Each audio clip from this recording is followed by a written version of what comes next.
Hello everyone, this is Adeilah from Jigsaw Organizing Solutions, helping you to live more minimally and sustainably.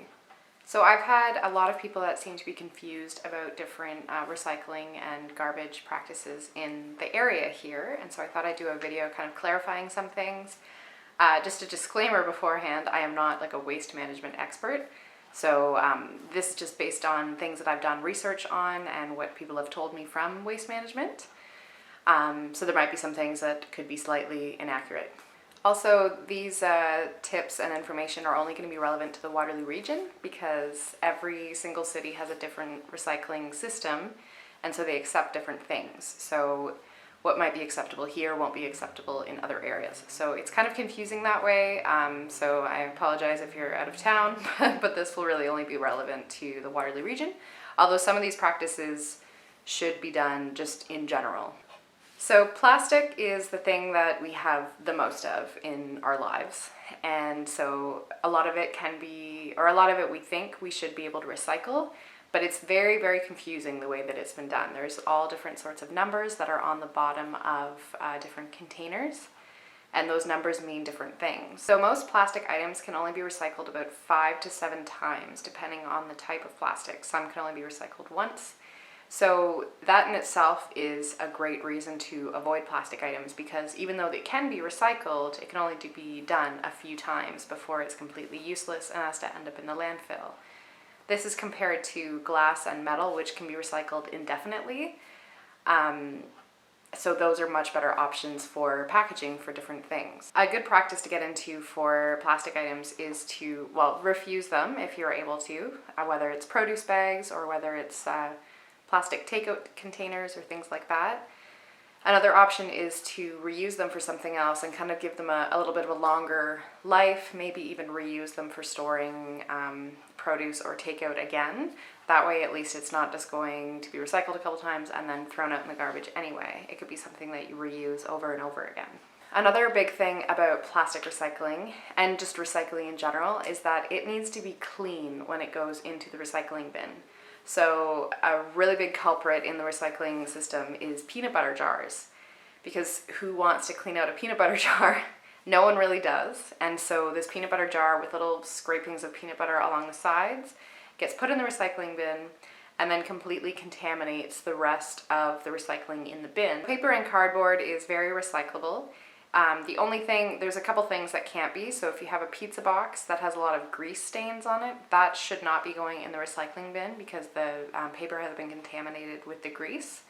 But luckily, anything that is paper that is has food waste on it, or it has gotten wet or something like that, it can go in the compost because it is biodegradable, as long as it doesn't have a lot of dyes or color to it.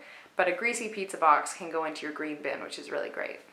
Metal is a really, really recyclable resource. They're actually one of the most valuable ones because they can be reused and remolded into different things. But another note is just to make sure that they're clean when you're putting them in your recycling bin. So if it's cans of tomato sauce or olives or something like that, just give them a rinse out, because then they can be reused or recycled and remade into other products. Same goes for glass. It can be recycled indefinitely, as I mentioned before. Just make sure that it's cleaned out beforehand, like everything else. Glass is also a really great thing that you can reuse. I really like to save I get the tomato sauce in glass jars. So I just rinse those or wash them out, scrape off the labels on the outside, and then I reuse them for my pantry items. And they're really, really helpful. But they can obviously be recycled as well because they're glass. One thing that you can't really do is put broken glass in the recycling. So this can't go directly into your blue bin. There are some places that will have a broken glass drop-off point at the the waste management facility in your area. But generally they say to put broken glass in the garbage, which is really unfortunate. So try not to break glass. But if you do, see if there's a way that you can bring it to someone directly, but definitely don't put it in your blue bin because that is definitely going to injure someone. And if you are putting it in your garbage, make sure that you wrap it really, really well and label it as broken glass inside. That way the people who are collecting the garbage are prepared to make sure they don't cut themselves on it. So I've heard multiple versions of this. I've heard some people say who work for waste management facilities, so I think this varies depending on the place. But I've heard some people say that they would rather have people put things they're not sure if it's recyclable or not, to put them in the recycling bin rather than to throw it in the garbage, because if you waste the recyclableness of something, it's really detrimental to the landfill because you're just filling it up with stuff that could be recycled. But then I've heard the opposite of that, saying that if you don't know if it's recyclable or not, you better put it in the garbage. That way it doesn't contaminate the rest of the recyclables in your bin. So that gets really confusing. And I don't really have a clear answer of which is better, because it really depends on the area. Maybe check to see if there's any articles depending on your area for what the best practice is. But another great thing to do is just look up any items to see as best as you can to see what is recyclable. But definitely anything metal, glass, or paper is recyclable. It's more just the plastic items. But I'll be getting more into that a little bit later of what's acceptable in the Waterloo region anyway.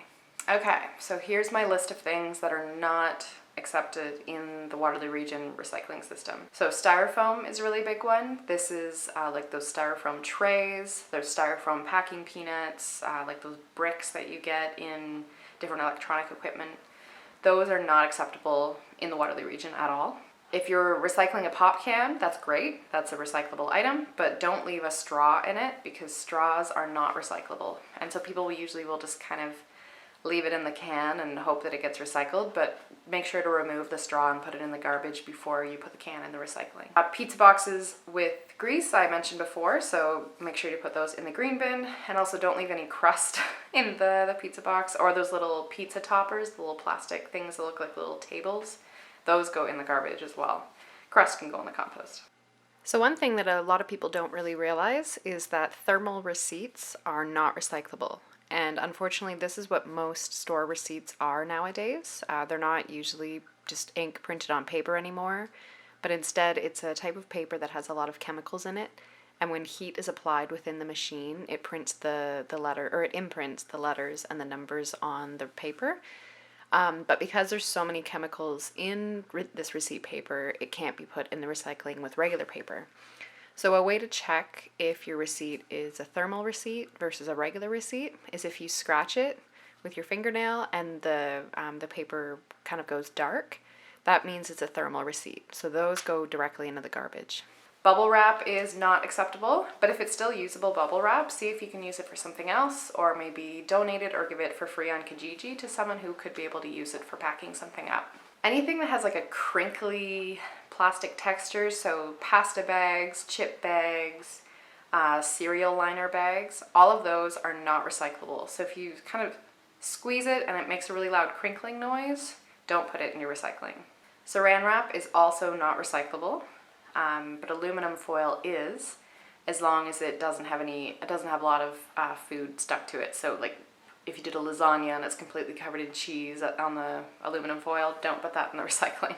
Any plastic bags that have been in contact with meat, fish, or cheese, those do not go in the recycling because there could be a lot of contaminants in them and bacteria. Any sort of plastic toys, cutlery, or straws, those all go in the garbage, unfortunately.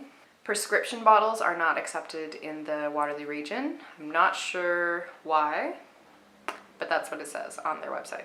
Balloons. Apparently these are things that people try to put in the recycling. Balloons are not acceptable. Put those in the garbage, or just don't buy them. Credit cards, gift cards, any of those sort of plastic cards are not recyclable in the blue box, but there is a drop-off point locally here where you can take them. So if you just kind of collect them in a little box and then take them when you have enough to warrant a trip there, the Elmira Repurpose Center takes them, and they have a TerraCycle bin where you can put them in and then they remake it into something, whatever TerraCycle does with them. Those beer can plastic rings that go around the cans, those are not recyclable, so put those in the garbage. But before you do, make sure you cut the ring part so it doesn't start strangling sea creatures and birds, because that's just really sad to see. Any materials that are cardboard mixed with metal, like Pringle cans or those Ajax bleach cleaning powder stuff, or frozen juice containers, those like Pillsbury crescent rolls, all of those things are not recyclable. Though I did hear from someone that if you cut off the metal end and then recycle the cardboard part, that you can still do that, but that's not on the waste management site, so I'm not sure if that's perfectly 100% true. So maybe check with someone that would have that info about those specific items. But as they are, just as is, with the cardboard and the metal attached, those don't go in your recycling bin. Food and beverage pouches, those are not recyclable. The ones that have a little hole with the straw that goes through, those are not recyclable. Padded envelopes that have like the bubble wrap kind of stuff on the inside, those are not recyclable as well. But they could potentially be reused if they're clean on the inside and everything. You can usually just put stickers over the address label to make sure it doesn't go to the wrong address. Also, paper ice cream containers cannot be recycled. I guess it's a mixture of the wax and the paper, and it's just not an item that can be recycled. So those go in the garbage, unfortunately. The Waterloo Region says to put, if you're recycling paper, which hopefully you are, to put that separately in a bag and just tie it really securely, because on garbage days, if it gets windy, that stuff just blows all over the place. So if it's contained in a bag or put under something in a bag, it really helps just to keep it neat and tidy. It doesn't just blow all over the place and not be able to be recycled. Same goes for plastic grocery bags. Those can be recycled, but don't just put them loosely in your bin. Make sure that you're bagging them all in one plastic bag and tying it securely for the same reason, just so it doesn't blow all over the place and keeps it contained. So these are items that are accepted that might not be as obvious, although some of them might be. Aerosol cans that are empty, any plastic food containers that are clean. So this goes for any takeout containers, those like clamshell packages that have strawberries and blueberries and those sort of things in it, those are recyclable. So anything of that sort of material is recyclable, that like hard plastic that holds things and keeps its shape. Tetra Paks and cartons, so this is juice boxes, this is milk cartons. Any sort of plastic cups, like the red Solo cups or the clear ones. Any sort of glass bottles or glass containers. For juice boxes, they're part of the Tetra Pak family, but make sure that the straw has been removed and the straw goes in the garbage. Any cans or can lids or metal bottle caps, any sort of paper coffee cups, so this would be Tim Hortons cups, Starbucks, basically all of those ones that are paper and not shiny on the outside, those can all be recycled. And usually the plastic lids are recyclable as well. It usually says it on the lid itself. But McDonald's cups, basically any sort of fast food cup where it's like that shiny material on the outside, those go in the garbage. They say on the Waterloo Region website that any plastic containers, number 1 to 7, are able to be put into the recycling in the blue box. A good way to tell if a plastic bag is recyclable is whether it can stretch. So any sort of grocery bag, produce bag, basically bags like that can be recycled as long as they're bagged together and then put in the bin separately. But if you have those packages that grapes come in with the holes in them, if you try to stretch it, it doesn't really stretch. So anything with that sort of material is not recyclable. Pens and markers that are dried up, they can be taken to Staples. They have a TerraCycle bin in the front entryway of most, if not all, Staples locations. Staples will also accept printer ink cartridges and batteries and light bulbs, I believe, too. I haven't been in a while, so I should probably check. But definitely check them out at the entryway of the store, as well as Home Depot and Lowe's too, to see what they accept, because they do accept quite a few little things that you wouldn't think of. But the dead pens and markers is really awesome. So I hope you found this helpful. Hopefully it wasn't more confusing than you were confused before. Just a few takeaway notes. Glass and metal are recyclable indefinitely, so always put those in your bin, but just make sure that they're rinsed properly beforehand. That way they can get the full benefits of being recycled. Paper always goes in the recycling bin unless it's been contaminated with something, then it goes in the compost. And plastic can be a little bit iffy, as we established. But, you know, a thing to do is to try and reduce the amount of plastic that you're purchasing. That way the stuff that's going into your recycling bin is going to be recycled, because it's going to be glass or metal. If you'd like to get pasta that's in those plastic packages, maybe see if you can get them in the cardboard boxes instead. Or the bags full of beans and things like that. Try maybe going to the bulk food store instead and bringing your own jar. It's just a few ways that you can reduce the amount of plastic that you're consuming. So yeah, I hope this was helpful. And this is actually a video done by request for someone. So if you have any videos that you'd like to see and you'd like more info on, please let me know either in the comments below or email me, and I'd be happy to do a video on some other sort of topic. Thank you so much for watching. Bye.